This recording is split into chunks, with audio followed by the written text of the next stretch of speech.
This is Barry Dahl with one more quick little video just to help you navigate through the Desire to Learn section of the edfuture.net, the current and future state of higher education MOOC starting October 8th.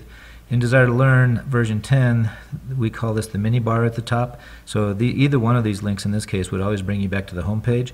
If I come over and click the drop down arrow next to my name, though, you'll see I can edit a profile. I'll just click on that very quickly.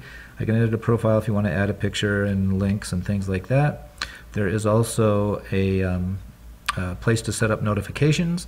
So if you want to receive notifications, keep in mind that that's part of the deal on the Siemens and Downs type connectivism MOOC, is that you get daily newsletters and that sort of thing, but you can set up notifications for particular items. Here would probably be discussions and news items are about the only way to get notifications beyond the daily notification.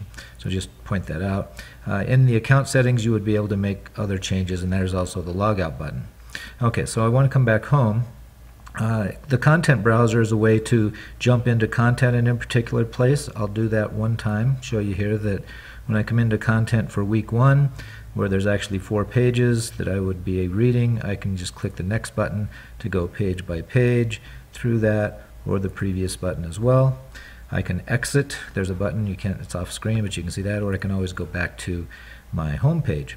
I just want to point out one quick thing about the content browser. It remembers where you were last as it loads here, and I'm sorry, I'm on a very weak wireless connection. I'm not in a good spot here, but it remembers where you were last. So if you click the home button in the content browser, you'll get the full table of contents as it develops. Within the discussions tool, this is probably the place where I need to show you a few little hints. There are forums and then there are topics. You can only post in the topic. So if I click on this introduction topic, I'm going to blur the screen for a minute, even though it's an open course, just so nobody gets upset. I'm going to get to my introduction topic, and I'll show you that. And alright, so it's going to open. But what I want to show you is that this preview pane, as it's called, is adjustable. So you can raise it up higher or lower depending on how you want it. I'll show you in a minute that you can get rid of it altogether if that's what you want to do. And so the preview pane would be one thing. When you post your own message, you can edit your message if you want to. Also, under more action, so excuse me, not under more action in this case, you can see the subscribe button here.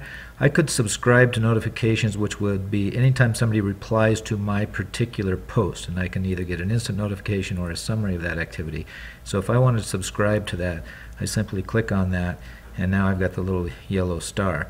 You probably wouldn't want in a MOOC to subscribe to the entire discussion topic, because there's going to be hundreds or thousands of posts that you would get notifications on. So in this case, I subscribe to my own post in case somebody replies. I will know that and can easily navigate back to it. All right, but a couple other things I want to show you then about the discussion postings. Up at the top here, you can also do this in your account settings, but right on the discussions page, it'll open a new window for discussion settings. And here you can change things. And first thing I'm going to show you is the message list style. We're currently using grid style. If I click on reading style and save that, you'll see that instead of that preview pane, I now have a list, a scrollable list of discussion posts that I can go through in this manner, rather than the post by post of the reading of the grid style. So that's one of the examples of the setting changes that you can make. You can make other changes in there as well. I'm going to, just for the sake of argument here, send it back to grid style. You can make it threaded or unthreaded, etc. Although you can also, without changing your overall settings, you can, in the discussion forum, you can always click on, when it comes up, sorry about that, the drop-down list for viewing threaded or viewing unthreaded.